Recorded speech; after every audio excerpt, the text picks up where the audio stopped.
fait, je n'avais pas envie de quitter le Togo, c'est mon pays.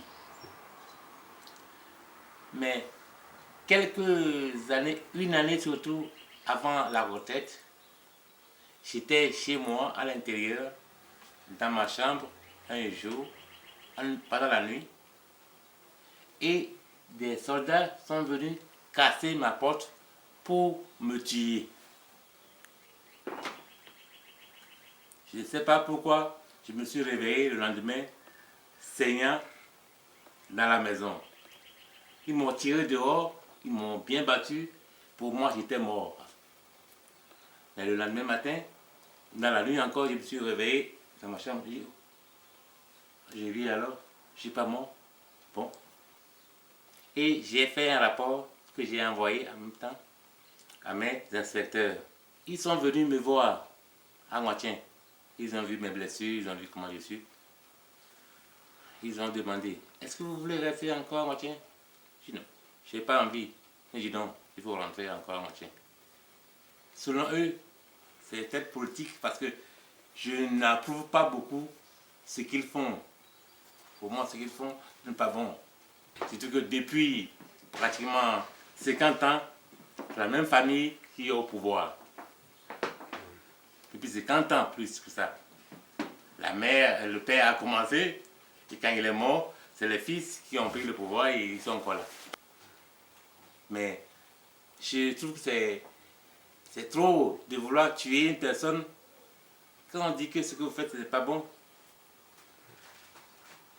Alors, ça me dépassait. Je n'y croyais pas. I can't believe that they could come and kill somebody because you don't like what they are doing.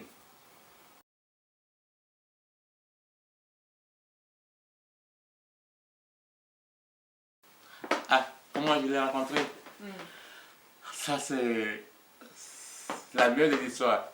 Yeah, so well, Emile and I had known each other for a long time, and I was visiting Togo once a year, maybe twice a year, from 2000 to 2007, and so we had talked about coming to the U.S. and you know, Emile had all the bad political stuff, and then he was able to retire, and that's what he wanted to finish his career in Togo. So he came when he had completely finished his teaching career and was in retirement. Quand j'ai commencé à travailler au Togo, après mes études en France, je suis rentré à Lomé, on m'a envoyé à Pia. Pia est le village du président. Donc on avait peur de lui. Et donc j'attendais un taxi et un monsieur arrive à Vespa avec sa fille qui avait 8 ans. J'ai compris que c'est l'homme de Pia et il m'a dit de monter. Il m'a invité d'aller avec lui et comme ça on est monté à ce village que j'ai oublié le nom. Dai. Oui, Dai. On a fait l'année scolaire ensemble dans le même établissement. Et puis à la fin de cette année, il a été envoyé à une autre école. Et moi, je suis venue aux États-Unis. Moi, j'écrivais des lettres, mais monsieur... Oh. Des fois, les lettres se perdaient. Et ça arrive à la poste, et puis après, des fois au lycée, mais il y a des gens qui croyaient qu'il y a peut-être de l'argent dedans. Et ils enlevaient, ils ouvraient, il n'y a pas d'argent, alors ils jetaient. Oui. Mais il faut dire que monsieur n'est pas un bon correspondant.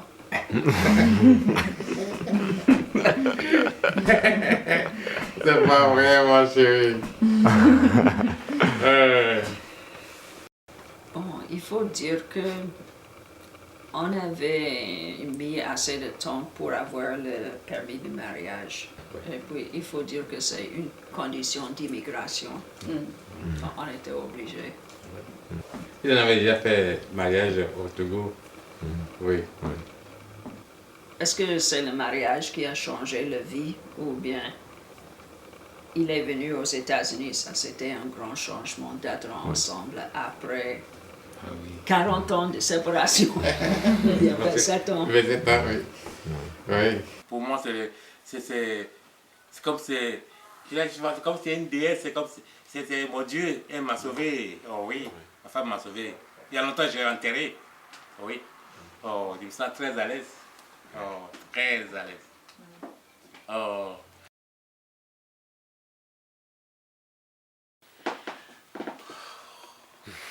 Il faut dire que ma vie ici, c'est comme un paradis, si vous voulez. C'est comme j'ai quitté l'enfer pour tomber dans la vie.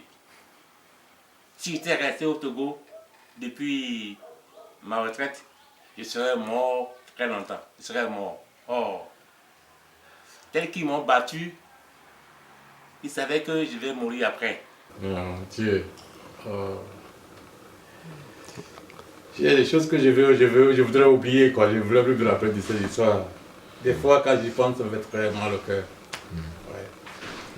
Oh. Non, je dis que mon pays,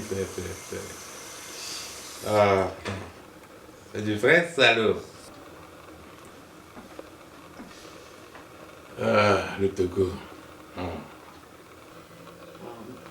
You know, I have to say, when I first started going to Togo, I couldn't imagine why Togolese would want to leave Togo and come to the US, but after seeing Togo not really progress and having people struggle and go through all the politics, I began to see that, yes, it is good for Togolese to come to the US. Lots and lots of Togolese are leaving Togo, and, you know, I've taught at the university and I've had people in pretty high positions say, take me back to the US, take me back to the US, and I never, you know, that's really kind of odd. So yeah, and for me, when I have the memories of being a Peace Corps volunteer, and Togolese were very hospitable, you're never lacking for a social life. I mean, it just seemed like a fun, interesting place to be, and then you come to the US, and it's much harder to have a social life. Family life isn't so close. Why live in the US when you could live in Togo? But I think as these guys get older, you know, if you ask Doji and Adem, I mean, a great part of their life in the US, their social life, their family life is very Togolese, and what they eat is Togolese, and you know, there's lots and lots of contact with Togo. So I mean, that's never going to go away. Quel aspect de vie à Togo vous manque? Ah oui, La communauté et les autres choses. Oui, c'est ça. C'est très bien vu. La communauté. Oui, la communauté.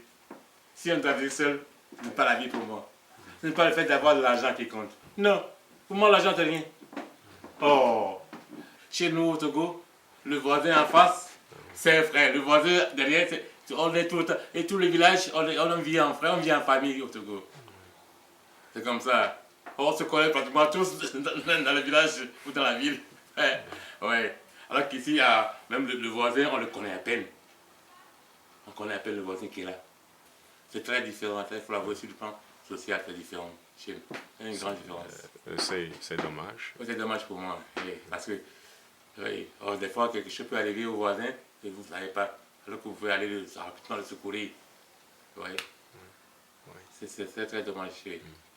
Quand j'étais au Togo, je pouvais aller dans mon champ, prendre mon manioc, et venir manger. Puis je pouvais même tuer, prendre un petit poulet là. Oh, les amis sont là à côté, venez, on va manger. Combien d'argent il faut pour vivre?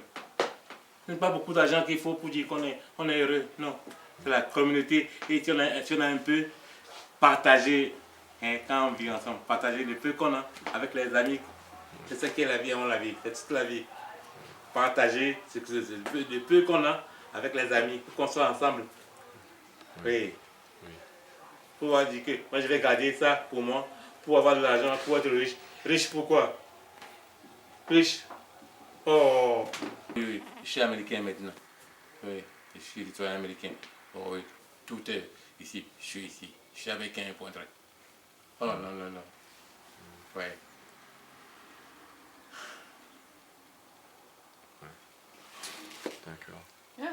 Merci. Merci beaucoup. Merci à vous. Oui. Merci.